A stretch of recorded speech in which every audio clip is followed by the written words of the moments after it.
Hello കൂട്ടുകാരെ, എന്താ ഉണ്ട്? എല്ലാവർക്കും സുഖമാണോ?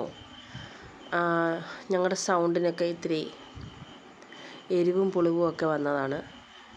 എവിടുന്നോ പന്നി പിടിച്ചതാണ്. എവിടുന്നാണെന്നറിയാൻ വയ്യ. അതായത് എനിക്ക് ഇപ്പോൾ ഈ അടുത്ത് കിട്ടിയ കുറച്ച്, ഞാൻ പറഞ്ഞിരുന്നല്ലോ ലൈവ് വരുമെന്ന്. എന്നെക്കൊണ്ട് ഇപ്പോൾ പറ്റുന്ന പരിപാടിയല്ല ലൈവ് എന്ന് പറയുന്നത്. അത് സിമ്പിളായിട്ടുള്ളൊരു കാര്യമാണ്, എങ്കിലും അതിപ്പോൾ പറ്റുന്ന പരിപാടിയല്ലെന്ന് ഞാനങ്ങ് പറഞ്ഞു.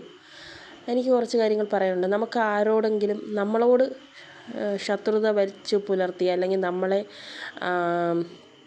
അടിച്ചമർത്തിയ മനുഷ്യരോട് നമുക്ക് നോർമലി എല്ലാ മനുഷ്യർക്കും ഉണ്ടാവുന്ന തരത്തിലുള്ള ദേഷ്യമുണ്ടാവും, വാശിയുണ്ടാവും. അത് മരണം വരെ ആയിരിക്കാം എന്നുള്ളതാണല്ലോ. അപ്പോൾ ഇങ്ങനെയുള്ളവരുടെ ശരിക്കും നെറ്റിലൊക്കെ എന്താണ് ലൈവ് റിപ്ലൈ വീഡിയോസായിട്ട് അങ്ങ് പോവും. അതങ്ങനെ കണ്ടിന്യൂ ചെയ്ത് പോവും. അപ്പോൾ അവർക്ക് എന്ത് കിട്ടും? റീച്ച് കിട്ടും, ലൈക്ക് കിട്ടും, കുറേ വ്യൂസ് കിട്ടും, എല്ലാം കിട്ടും, സബ്സ്ക്രൈബേഴ്സിനെ കിട്ടും, അങ്ങനെയൊക്കെ.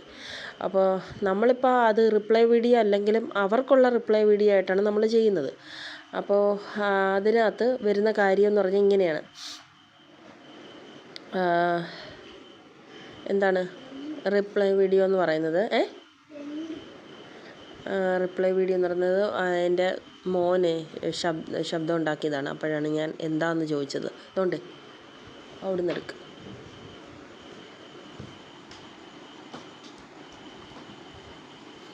അങ്ങനെ പറയുന്നത്. അപ്പോൾ നമുക്ക് നോർമലി എന്താണ് ഉണ്ടാകുന്നത്? കൊച്ചിനെ ശ്രദ്ധിക്കുന്നതുകൊണ്ടാണ്. അവൻ്റെ കാര്യം കൊണ്ട് തന്നെയാണ് ലൈവ്, അല്ലാതെ ഫേസ് കാണിച്ചിട്ട് വരാൻ പറ്റാത്തത്. അപ്പോൾ പറയാം, ഇങ്ങനെ ഓരോ പൊട്ടലും ചീറ്റലൊക്കെ ഉണ്ടാക്കി തരും. പിന്നെ നമ്മൾ ആ ലൈവ് കട്ട് ചെയ്യേണ്ടി വരും, കാര്യങ്ങളാണ് ചെയ്യേണ്ടി വരും. അപ്പോൾ അതുകൊണ്ടേ ഞാൻ ഉദ്ദേശിക്കുന്നത്, നമ്മൾ അവരെക്കുറിച്ചുള്ള ശത്രുത എത്രത്തോളം ആഴമുണ്ടെന്നുള്ളത് നമുക്കല്ലേ അറിയത്തുള്ളൂ. കാണുന്നവർക്ക് അറിയത്തില്ല. കാണുന്നവർ വിചാരിക്കുക ഇവരെന്തുവാ എപ്പോൾ നോക്കിയാലും ഇങ്ങനെ. അപ്പം നമുക്ക് വേണ്ട റീച്ച്, ശരിക്കും പറഞ്ഞാൽ ഞാൻ ശത്രുതാ വീഡിയോ എപ്പോൾ ചെയ്തു തുടങ്ങിയപ്പോൾ നമുക്ക് ഈ റിപ്ലൈ വീഡിയോസ് കൊണ്ട് സാധാരണഗതിയിൽ